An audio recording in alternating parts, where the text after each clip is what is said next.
So thank you, Muhammad, for the introduction. What I'm going to do today is that I'm going to announce myself. I'm going to introduce myself at the end of the talk. So it's going to go like in reverse. So the title of today's talk is The Journey of Finding Purpose Through Creative Community. I know that the title holds a huge umbrella. Creative community can be anything. It can be about art, writing, or even something more formal. And purpose is also a very big word, but allow me to take you to my personal journey and how several creative communities like Creative Mornings have helped me very recently discover what my purpose is. So the beginning of every story that includes or talks about purpose or multi-passion is this question: what do you want to be when you grow up? So I want to know in the chat box is, how old were you when you first heard this question? Were you 5, 4, or older, or even younger? So I'll wait a minute for your answers.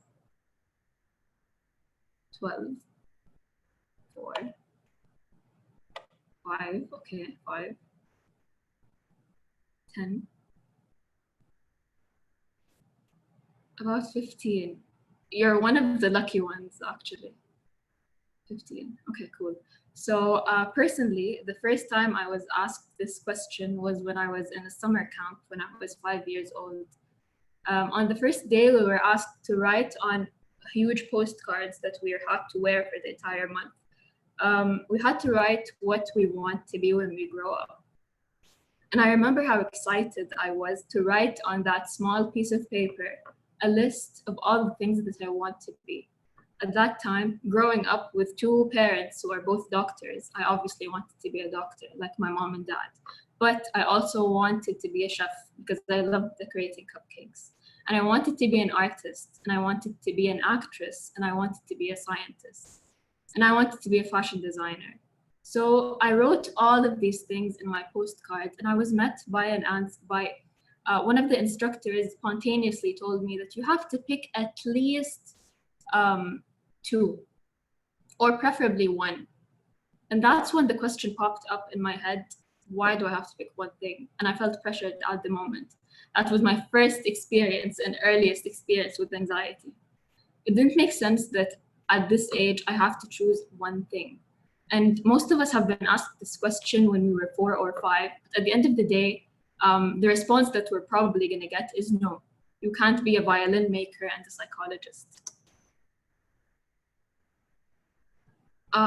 When did you learn to assign the meaning of wrong or abnormal to doing many things? You can also type your answers in the chat box. When was the realization that you have to pick one thing?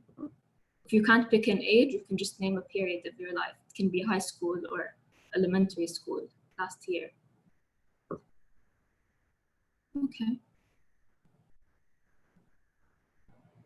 For me, it was that day as well. Since that day, I narrowed it down to 2 things. Okay, someone said never, and that's a very good thing.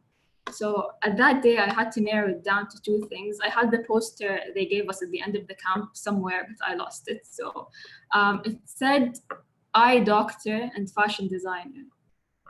And I really held on to these 2 things with all my heart up until I turned 10 or 12.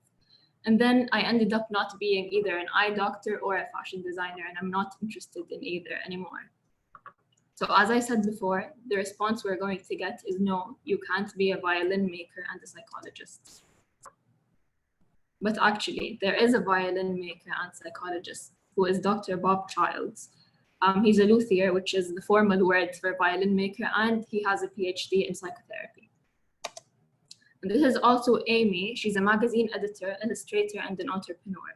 But these are not the people we grow up seeing everywhere. These are not the people we grow up seeing as role models. These are not the people we see on TV, on magazines, and even in cartoons. A doctor is a doctor, an engineer is an engineer, and an artist is an artist. And the chef is a chef. And in some communities, a chef was not even a job. So we all had this, I had this misconceived idea, and I believe that most people also had it, which is that you have to find your one true calling and devote your life to it. You have to find one thing that you pour your all into, or most of your energy into. And you have to have a small portion for your hobbies, which are the things that don't give you easy money, or at least money. So if you have if you have two or more passions that you devote your everything to, then I think that you should call yourself a multi-passionate or a multi-potentialist. What that means is that you have more than one passion and more than one potential. And that is a superpower. The superpowers of being a multi-passionate or a multi-potentialist include, but are not limited to, idea synthesis. You can blend two or more passions. Most people realize after working with multiple things that are not related to each other, they get to create the link and they get to create how these things can work together. We can see a lot of artists who are doctors who combine both worlds, and a lot of architects who are chefs who made wonderfully structured cakes. And it can go, the list can go on, and it can be more than two passions. And the second superpower is quick learning. Multi-passionates and multi-passionates get to find resources for themselves. We have been trained to look for resources to learn from. We're not afraid of being beginners, but at the same time, we're not starting from scratch, because we take in all the knowledge from our previous places in life and put it into one thing. And the third and most important superpower is adaptability. We're able to morph into whatever we need to be. And that skill was also mentioned by Fast Company magazine. I'm reading the source, so I wouldn't source it to the wrong place. They identified adaptability as the most important skill in the 21st century, especially with the economic world changing. If you're a multi-passionate, you're going to be allowed to morph into whatever society and the world needs. We're often told that if you focus on a hobby or if you focus on something not career-based, the opposite is going to happen. But you're going to be able to create a job for yourself, to create a new field that you can work in and prosper. If you've always known what you want to be, I don't want to make you feel bad. It's okay, and it's completely fine. If you've known that you want to become a neurosurgeon ever since the day you were born, or for example, most of the people here have known, or I hope some of the people here have known that they wanted to be architects ever since they were young. Some of the best teams are made up of specialists and multi-passionates. And why am I talking about this? And this is a very big point that I'm discussing today, which is imposter syndrome. I was having it yesterday before the talk as I was preparing, and I was saying, I'm going to say it in Arabic, مين أنا عشان أتكلم عن هالشيء? Who am I to talk about this? Or what do I have to say? What have I achieved? And then I noticed and realized that two people that we know, including Albert Einstein and Maya Angelou, they have faced the imposter syndrome somewhere in their life. Albert Einstein thought that whatever he was doing was just a coincidence, and he changed humankind. So for me, and my story is that I have always believed and grown up with the belief that there was always people of science and people of arts. So as for growing up, my main concern and my main idea and the thing that kept me up at night was how can I be the person in between, or how can I find the area in between? So the first thing I explored was art. Humans have been making art since the dawn of time. Thousands of years ago, it's in our evolutionary DNA. And throughout time and space, art has provided human beings with a tool to express themselves, to turn visual symbols and colors into meanings that only we can understand. So for the last portion of my teenage years, I spent a lot of time in Ireland, and that's when I stumbled upon the concept of art healing. And I learned about how art healing helped Frida Kahlo get over the many obstacles in her life. As some of us know the story of Frida, she was an artist, but then she got into a horrible accident in a train which paralyzed her and kept her in bed. A family member gifted her a canvas stand and colors, which she used to paint on. And subconsciously, the art helped her get out of her cast, literally and metaphorically. At that time, they had no idea that that thing is called art healing. But Frida also went through a tremendous emotional disaster or catastrophe, as she used to describe it in her biographies. And art has also helped her to get over it. And that's when Breathe by Art was born. I was only 16 when I did my research, and I started doing an academic research on the effect of art on people's well-being and mental state. And it was mainly focused on stress relief. So I conducted a qualitative survey and a qualitative research that established my project, which is Breathe by Art, which I carried out, which is still carried out until today. And then I stopped doing artistic sessions for some reason, which is majorly architecture school happened. Let me tell you this. Up until the last week of high school, I had no idea that I wanted to study architecture. After getting so immersed in art healing, and I wanted to study visual art so bad, but then there was this misconceived idea that you cannot study art as a career, that it would be the worst decision you do for yourself. And I settled for psychology. I had my bags packed. I was leaving to study in Ireland. I was going for a psychology degree. And I somehow got cold feet because I knew that I did not want to study the old school and the regular psychology that people study from the books. Architecture felt right for some reason that I did not know at the time. It felt like the perfect thing for me. I wanted to explore a more concrete and a more structured form of art. So I settled for architecture.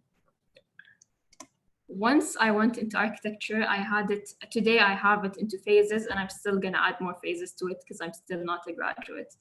Phase one is that it's time to reprioritize. You can't have 500 projects anymore, Amal. The first day I heard one of my classmates say, "Did you hear what the seniors were saying? They haven't slept for 50 hours and accidentally went to the supermarket holding a T-square." I thought it was an exaggeration, and I thought that they just don't know how to manage their time. I'm used to tackle 100 projects at the same time, and I can do it. I can deal with it. But I ended up being the student who goes to the supermarket holding his T-square by mistake. And phase number two is I started to get depressed. I started to think, when does it get better? Because no matter how hard I worked, no matter how much I tried to put myself into it, I ended up being like not up to standard, looking at like, because other people were prospering, other people loved it, other people were doing amazing. So I started thinking that I was the issue. And as a defense mechanism at the beginning, I started talking about how horrible the education system is and how they put us in boxes, and how I would never put myself here if I could go back in time. But then I used to think, and I used to hear that it gets better. They used to tell me that it's going to be easier when they allow us to laser cut and stop making physical models. You'll have time to grow your project. But then I started attending Creative Mornings, which Rosanna Al-Banawi led at the time. And I volunteered to become their creative designer. And that's when everything started to change. So this is the Creative Mornings team. I owe the beginning of clarity and purpose to Creative Mornings, because at that time, everyone was doing something extremely different than what they were studying, than what they were doing and what they want to be in their career. Everyone had a story of why they're here, and everyone was doing it out of pure and complete love. Everyone was pitching in to help each other, and amazing ideas were created. We had an amazing, extraordinary leader. Rosanna helped us bring the best of the best out of ourselves without even knowing it. We had space, and for the first time ever, I felt like I have room to do whatever I want. I had room to put out all of the things I know and all of the things I like in one place, because the slogan of Creative Mornings is everyone is welcome. Phase three is that I want out, but it's too late. I lost purpose in architecture school completely. I wanted to leave, but I was thinking, what else would I be? If I left architecture, what other school would I go to? Because not having a university degree is technically not an option to me or to my family. What else would I go, and where else would I go? And even if I found somewhere else to go, am I really ready to start over?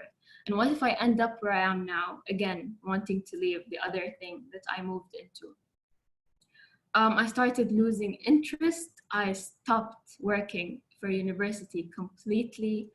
I was doing the bare minimum, and I wasn't lazy because I was working day and night, 24/7 for all the different things that I wanted to do.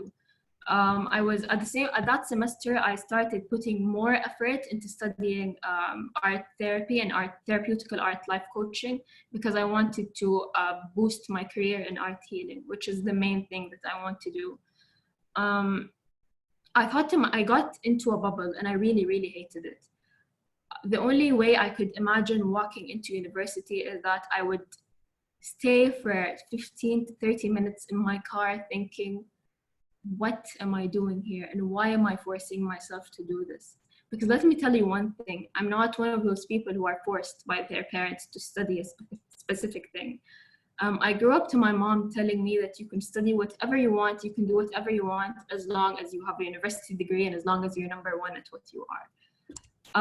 So I did this to myself, or I'm going to say it in Arabic, إنه أنا عملت كده في نفسي. That's what I kept saying every single day before I walk into university. And it was a very dark phase, and it was a very dark place until one day Rosanna sent a message in the Creative Mornings group about her needing someone else to step in for host. And again, that was the other turning point in my life. I became the Creative Mornings host, and I had more room to do what I want. I had more room to lead, and I had more room to spread the message that I have. And the number one thing that I was thinking about most of the time is imposter syndrome again, because my teammates and people who I was a team member with, I have to instruct them now. I have to kind of guide them and tell them what to do. I was very loose in the leading at the beginning. I could not put a grip on things. I wanted Creative Mornings to go exactly as it is. But then I had a talk with Rosanna about it, and she told me that you're free to do whatever you want with it. This is a new era. You can, like, it's fresh blood, and you get to do whatever you want. So I tried to shift the approach of Creative Mornings to be as holistic and as inclusive as my personal experience in life and passion.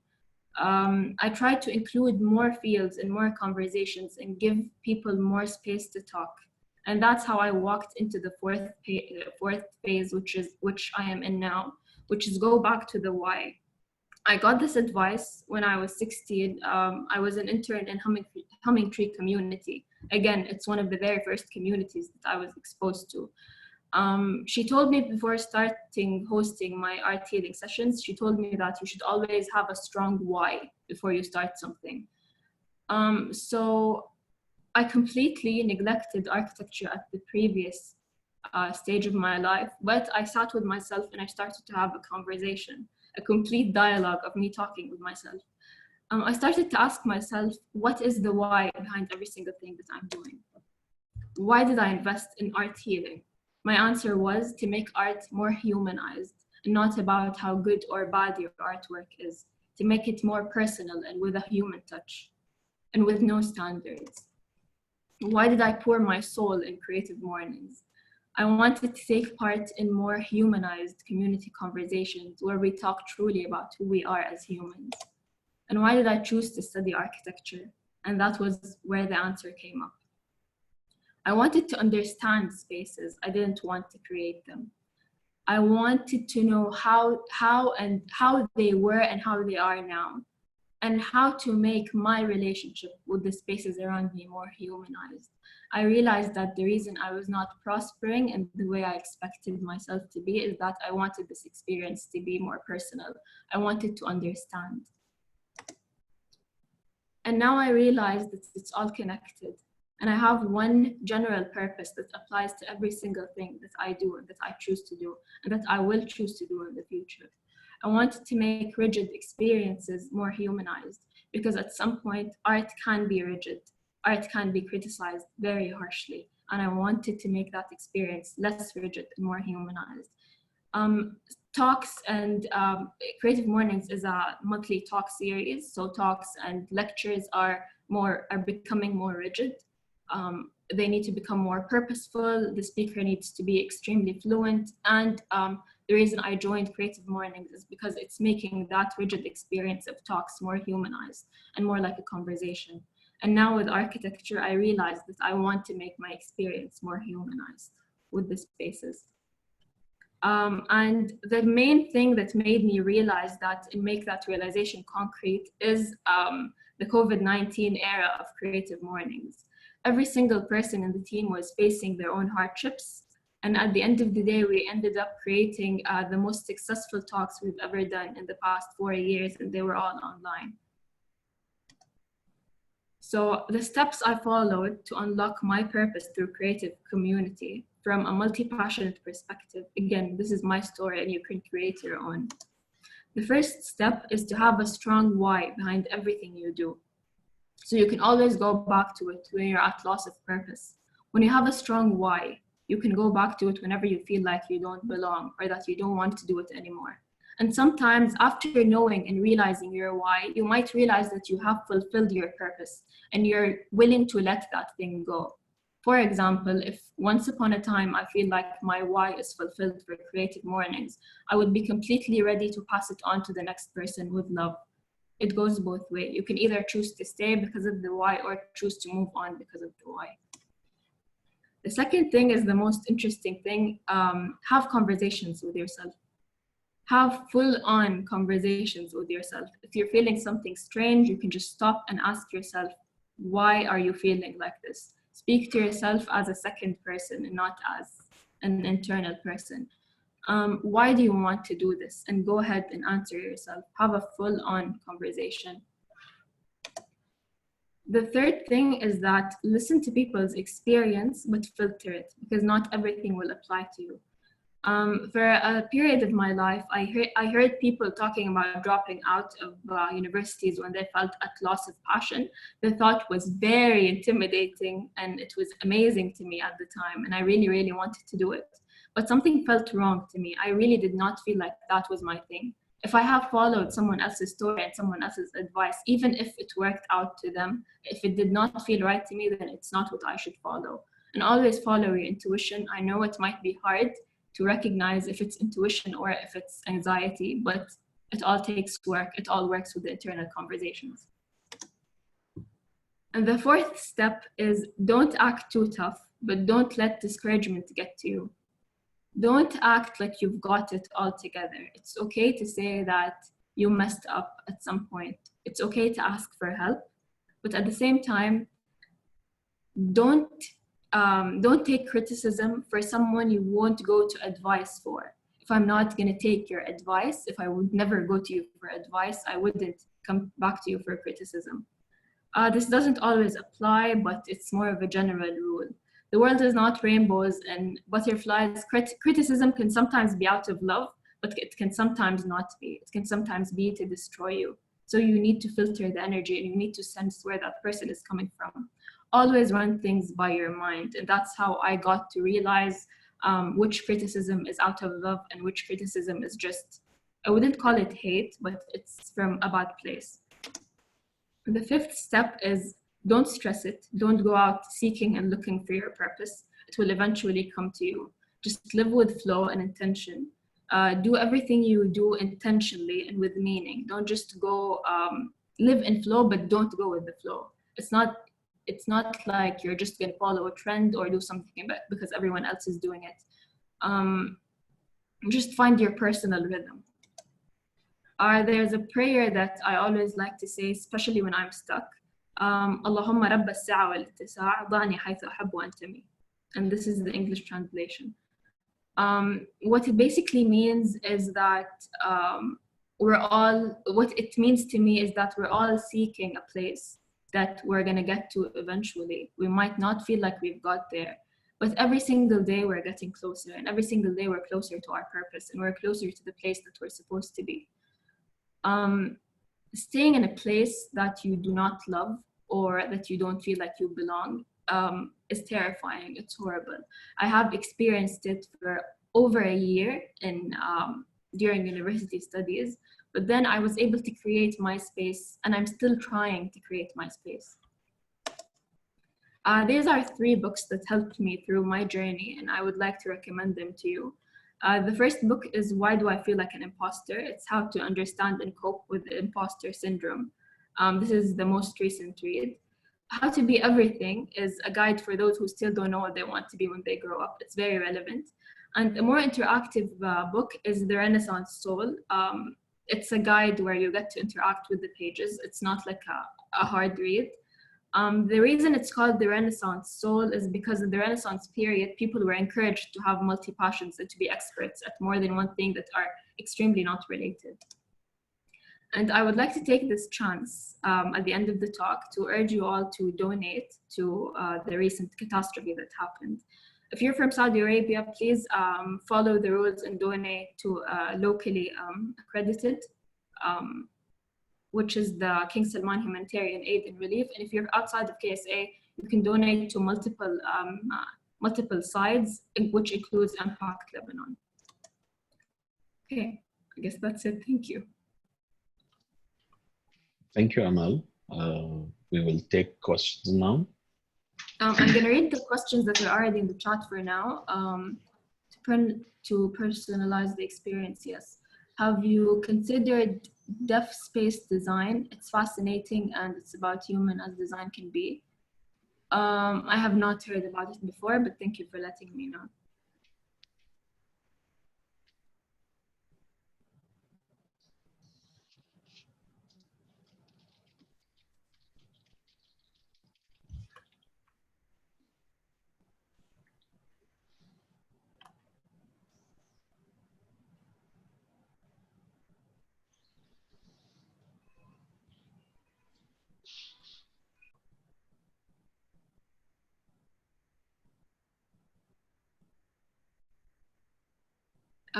What helped you in getting to know your why?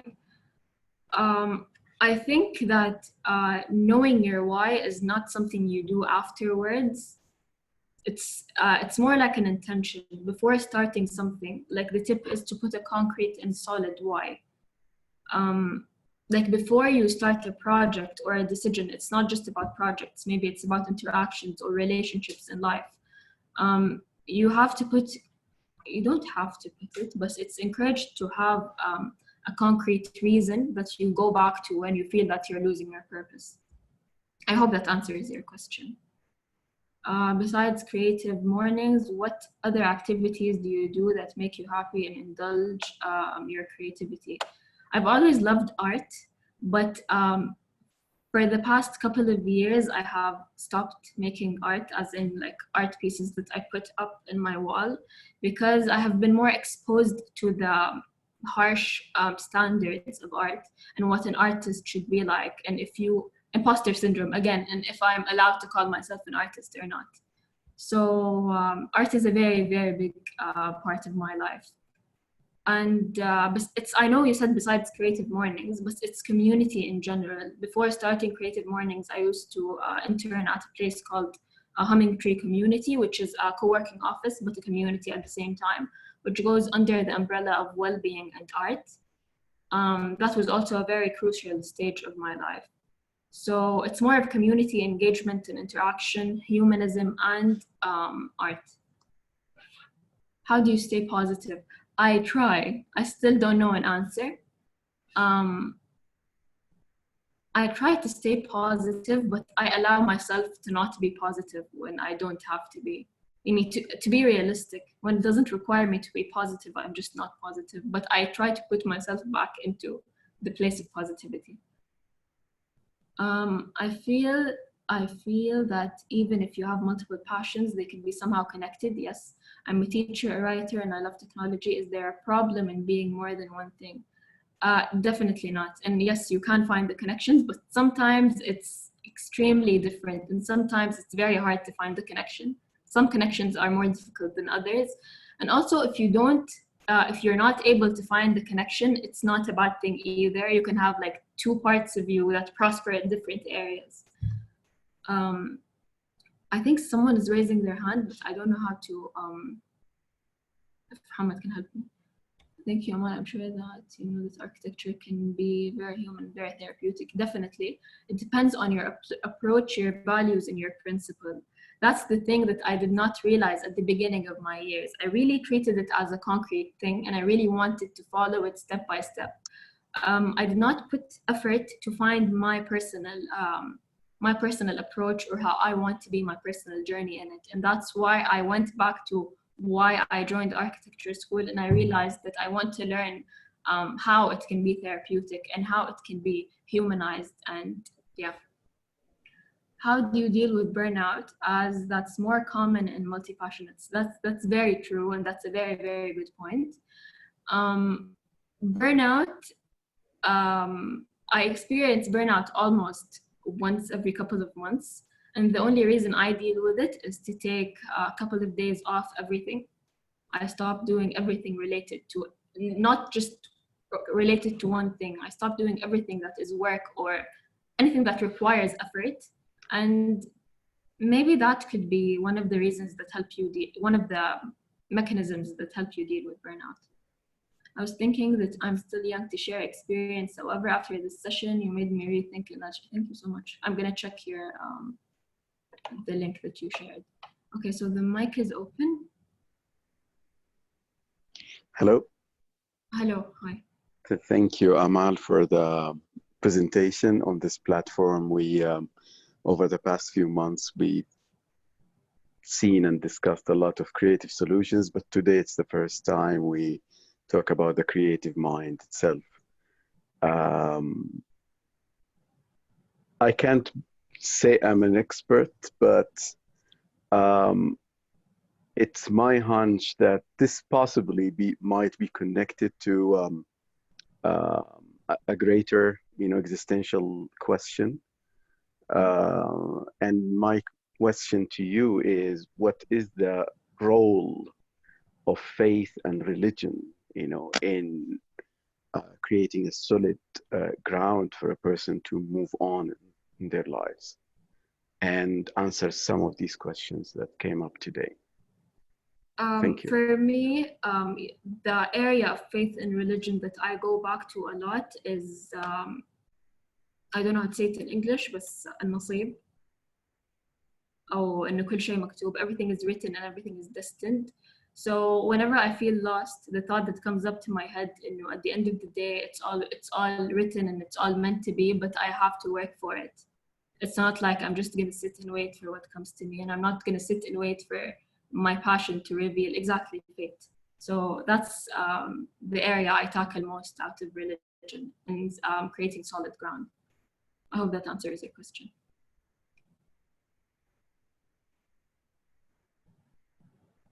So someone said in the chat, I think I missed a couple of questions. How does someone find his or her passion? It's really difficult to do, and even more difficult to follow and succeed in it. I honestly do not have enough knowledge in that area. But it just came naturally to me. I just realized what I used to like when I was a child and what I still like until now. Do you think that no matter how many passions you could have, you strongly find yourself in one sole thing? That's very possible, and it's very common. As I mentioned in the presentation, that some people just know what they want to do. Some people just know that they want to be a specific thing, or they want to work in a specific thing.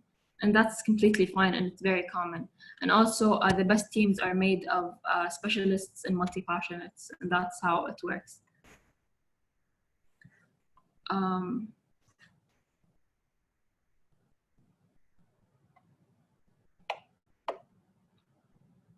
Please let me know if I missed a question so I can go back to it.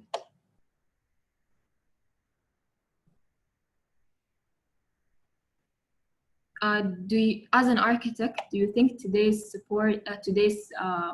society supports more creative architectural?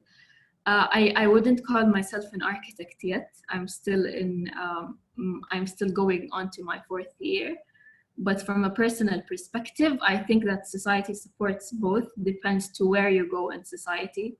You're gonna find people who support creative architecture. You're gonna find people who support more classic or more. So it depends on where you seek the community that supports you, and that's a very, very strong point. Just go to the right places.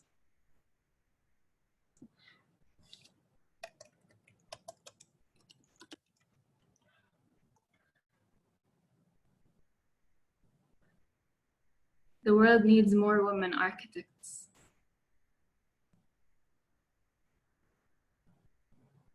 That's a comment from the chat box.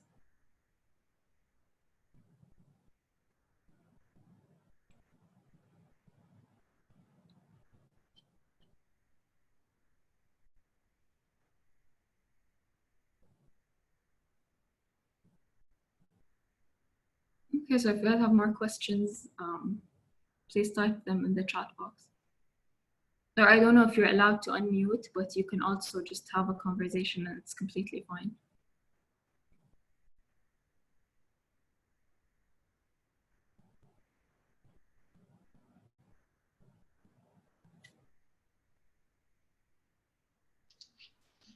So we'll wait a few minutes if any more questions or someone raised their hands, and we can wrap up actually.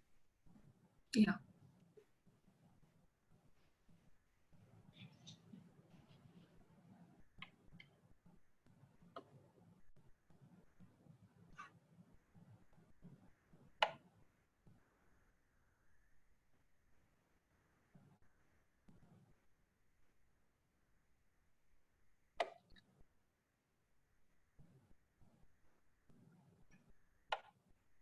So we have someone from Washington, D.C. Thank you so much.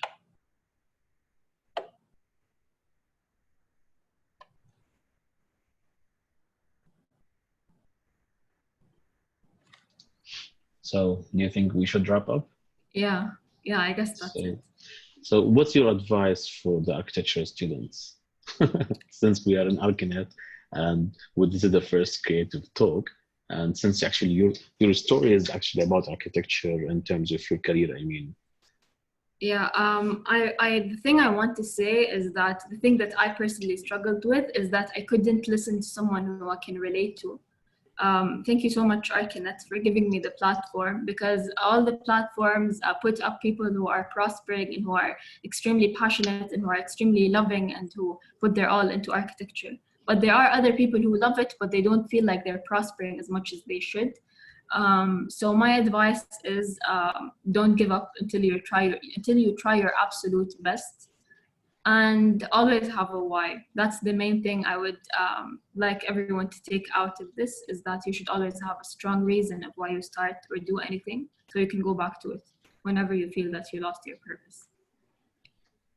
Okay, thank you, Amal, and thanks to everyone who was with us today. And okay, that's not a question, it's just a comment. I thought someone sent a question. Oh, okay. That's okay. Okay, so thank you again, and thanks Creative Mornings Jeddah, and thanks Amal and everyone. You will realize Dr. Azza is here. You will realize the value of studying architecture, inshallah. I really do. And I hope it didn't come off differently. I really do. And I finally did realize the value.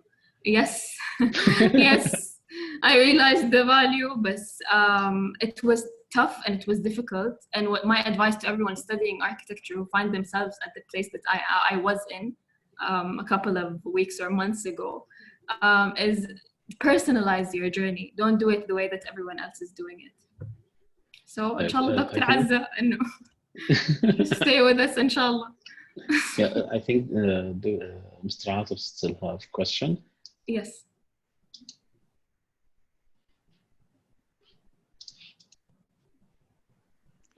محمد بس لو تخلي unmute for everyone, it would be much easier. Okay. والله طيب خلاص. يعني yeah, everyone that could. Okay, it's allowed now.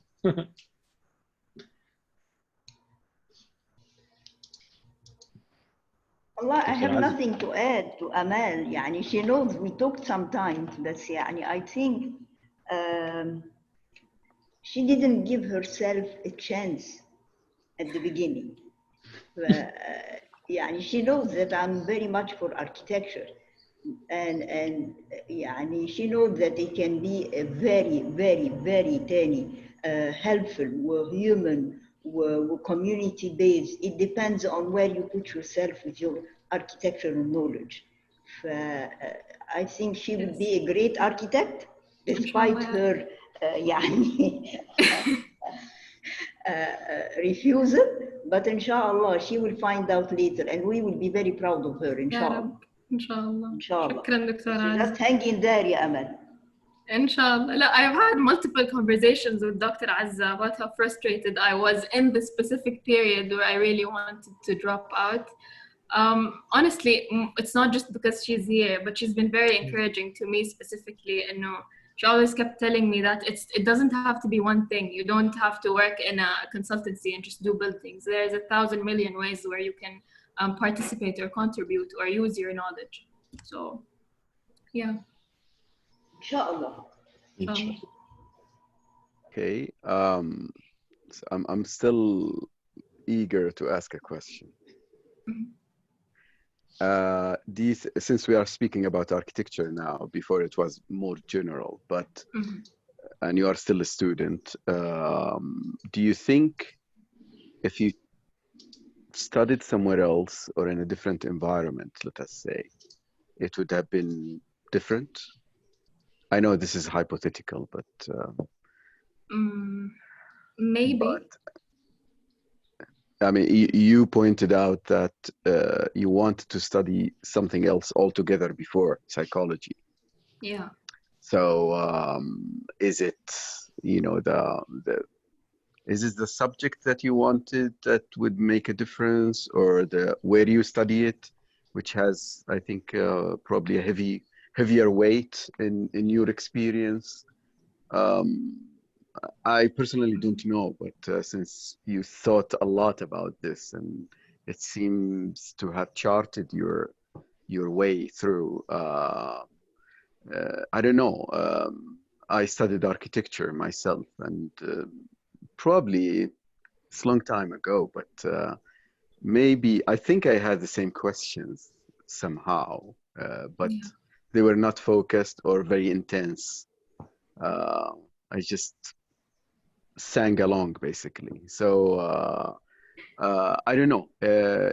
I don't know if you experienced studying somewhere else, architecture, for instance.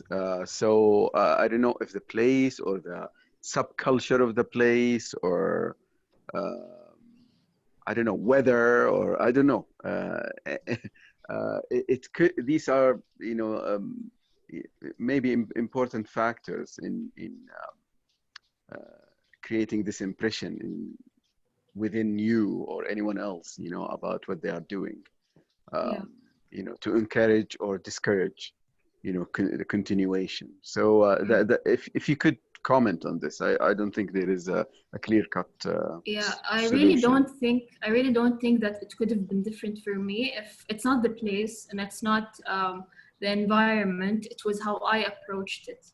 I came in with so much excitement, and other people are still excited until this day, but I approached it in a more aggressive manner when it started to slow down the career and the project that I have established before going into university. I think this thing would have happened if I went to university anywhere in the world, or in any major or in any area of study. I was just frustrated of myself for not being able to balance, and for thinking that I have to choose and abandon one thing. I hope that answers the question. No, a comment is fine. Thank you. I mean, I don't think there is any clear-cut answer, because a lot of students. No, please go ahead. And honestly, I still don't know. I'm not going to pretend like I know exactly what I want until this day. Until this very moment, I don't know if I'm going to go ahead with this and I'm going to be good at this, or if I'm going to have the same burnout again in a couple of months when this semester starts. So if you want my advice, and you didn't seek my advice, and I know that you commented on advice in one of your slides, I think it's good, actually, that a person is questioning themselves and choices.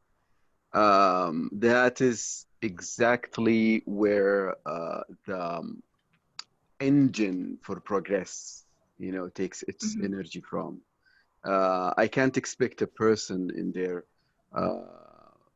in the middle of their university degree, feeling so content, you know, at that, you know, at that stage with what they are doing, and actually thinking of bringing, you know, their career options to a closure. It's unthinkable. You go through this experience, and I'm saying this not because I know better, but because I have done it, and I have done the questioning somehow. So you go through this experience, and it gives you just the tools, really, and it creates these kinds of questions in your mind. And after you finish, you progress to something higher, a degree, or, you know, some sort of you know, career path or whatever. But I don't, you know, I think it's good that someone is questioning their options.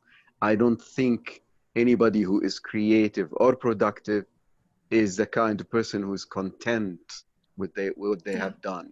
There's no way, you know, that we know or, you know, guarantee that our decisions in life, even in bigger things, are fault proof.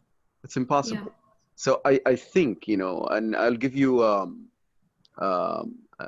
parallel example from industry. Any successful industry, you name it, Apple, Windows, Toyota, whatever, NASA, the most important department there is R&D, research and development. Okay, an iPhone cannot be a good iPhone, for instance. I'm not an iPhone user and I hate it, but it cannot be a successful product if they just stop this year and say, oh yes, we got it. You know, something else has to be produced next year or the year after. And that is, you know, the mission of a group of people who are doing research and development. You know, they have to find faults with what they have now to improve it. Feedback from people, whatever, new technologies, new ways of doing things. So I don't think really it's problematic, you know, to have this little team inside you who's doing research and development, inside all of us, okay, inside our souls. So I don't really think it's a sign of danger. I think it's a sign of progress, in fact. Thank you. Thank you so much. And if I may add to architect Atif, it's not the system and it's not the culture, you know. Everywhere she will be overwhelmed with the architecture undergraduate studies. It's normal. Anywhere in the world, she will have this burden. It's a burden to go through the architectural undergraduate. But then, once you've done, you can do whatever you want. You are ready to study whatever you wish. You are prepared to explore. And that's what really is interesting about architecture. It prepares you to study whatever, to work whatever, to go wherever. So just, you know, go through the undergraduate, and then the world is your limit, or the sky is the limit.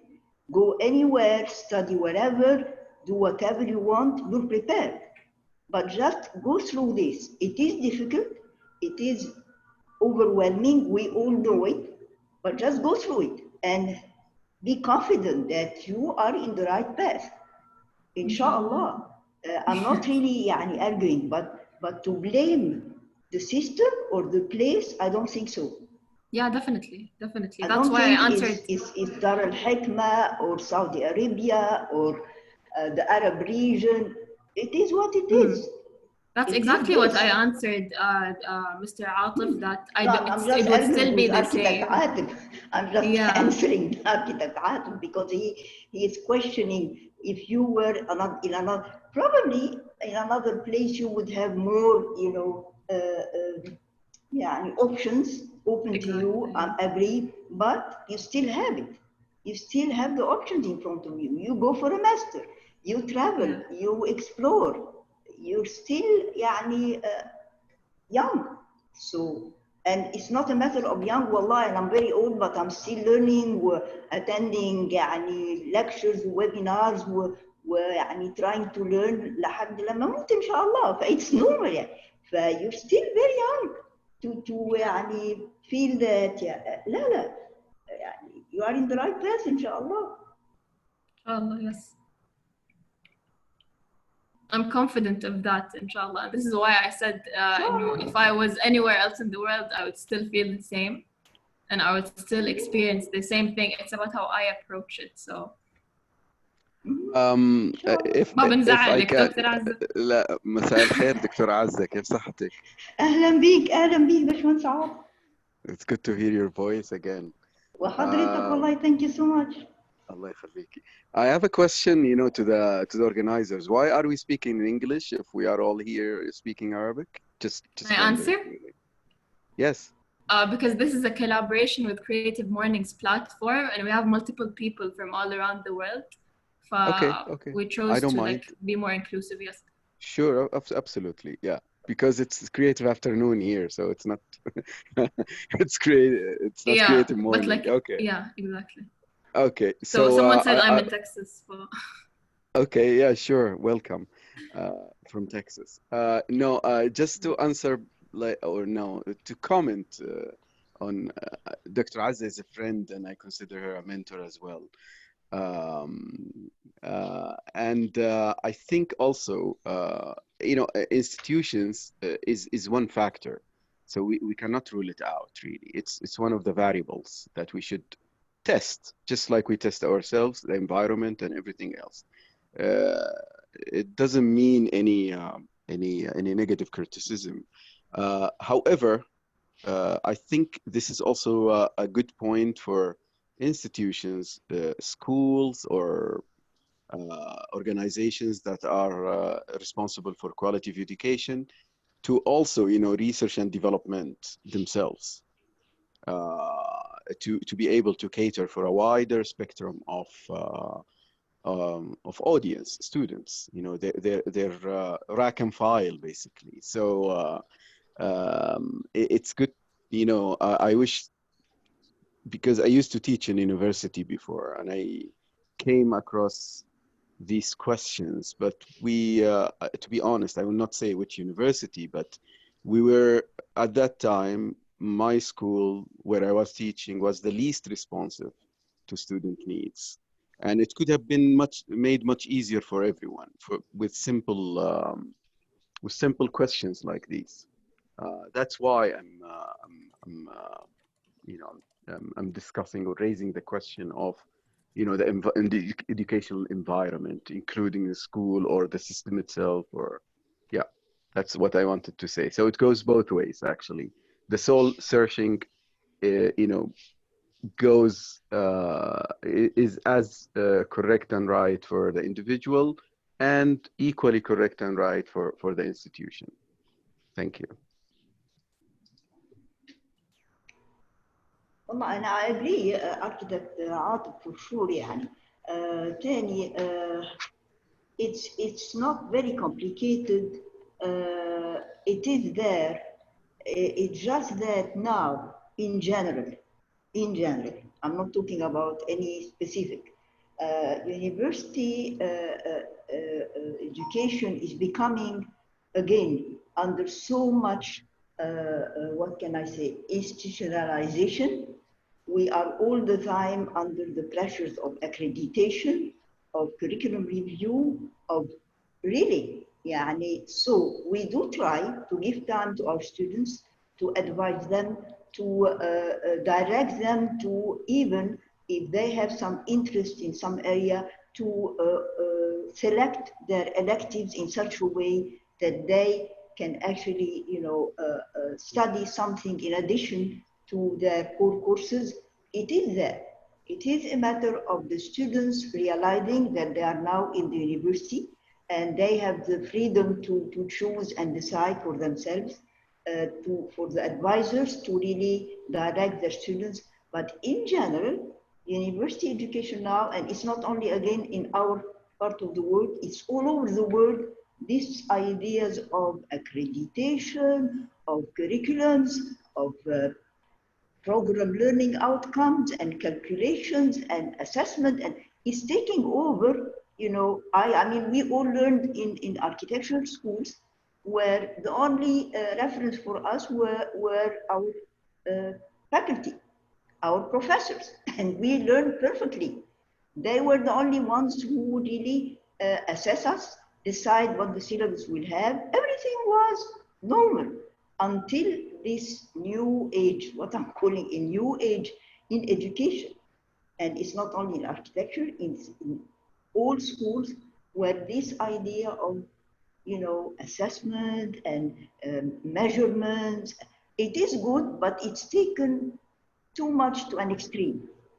So yes, we try, but at the same time, universities are under too much pressure from different institutions, different organizations around the world who are actually making it a business. It's a business now, more than actually the core interest of universities to teach. It's becoming a business, unfortunately.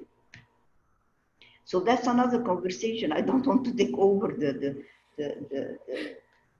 topic, but we try, and yes, there are options for the students to explore and learn more than their core courses.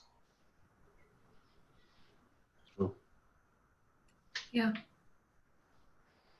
I can't do anything but agree, honestly. I don't have enough knowledge or about how the educational system works. But it's personal. Everyone, some people don't find the assessments extreme and some people do. So So someone noted in the chat that some people are not familiar with Creative Mornings. Thank you so much for pointing it out. So I'm just going to say it quick. Creative Mornings is a monthly breakfast series. We have a unified theme, which the headquarters of Creative Mornings based in New York decide on, or it's actually passed on in order to each chapter. And all of us tackle a theme from our own cultural perspective. Creative Mornings, the talks are almost 15 to 20 minutes, and the entire remaining time is all about networking and socializing and exchanging experiences. You can check the Creative Mornings website, which was shared by ArchiNet. You can find all the global, there are more than 200 chapters around the world, and we are all connected. There are multiple different platforms under Creative Mornings. And now I use the time that all of the chapters are hosting their talks online. You can attend the talks in Japan and talks in New York and talks all around the world. And you can see how different people are tackling different subjects. Most of the people who speak or participate in Creative Mornings are multi-passionate people who have their own platforms, which you can also check out. And I'm going to talk about Creative Mornings more deeply in the next Creative Mornings talk, which will be announced very soon. Inshallah. Inshallah. Thank you. Okay. Thank you, Amal, again. And thanks everyone with us today, Dr. Azza, and also Atif. Thank you very much, Wallah. Thank you so much. Thank you. Thank you. Thank you all. Bye. Okay.